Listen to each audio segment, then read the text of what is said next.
Terima kasih Anda masih bergabung bersama kami di Power Breakfast. Kini kita masuki tetap di what's going on maksudnya ya. Pemerintah Taiwan untuk kesekian kalinya menawarkan bantuan kepada China untuk menghadapi lonjakan COVID-19.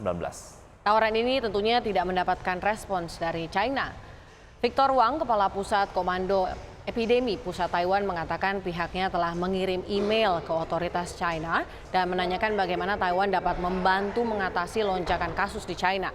Taiwan juga telah mengirim email ke China pada awal Desember untuk mengingatkan tetangganya itu tentang wabah di tingkat komunitas dan kasus parah di antara anak-anak. Presiden Taiwan Tsai Ing-wen pada pidato awal tahunnya juga menawarkan untuk memberi China bantuan jika diperlukan.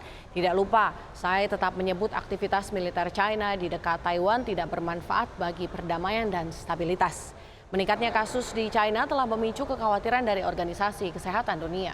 Ya, mereka menilai China tidak melaporkan secara terbuka mengenai jumlah kematian akibat COVID-19 dan seperti diketahui China menghapus kebijakan kontrol COVID-19 yang ketat bulan lalu setelah gelombang unjuk rasa muncul di berbagai wilayah.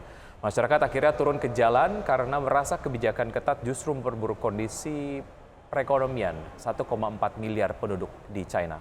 Dua negara tetangga ini saling mendebat kebijakan anti-COVID satu sama lain. China menyebut Taiwan tidak memiliki manajemen pandemi yang efektif sehingga kasus domestik mereka melonjak pada tahun lalu. Sementara itu Taiwan menuduh China tidak transparan dalam melaporkan jumlah infeksi domestiknya. Taiwan juga menuduh China berusaha mengganggu pasokan vaksin menuju Taiwan. Tuduhan ini tentunya dibantah oleh China.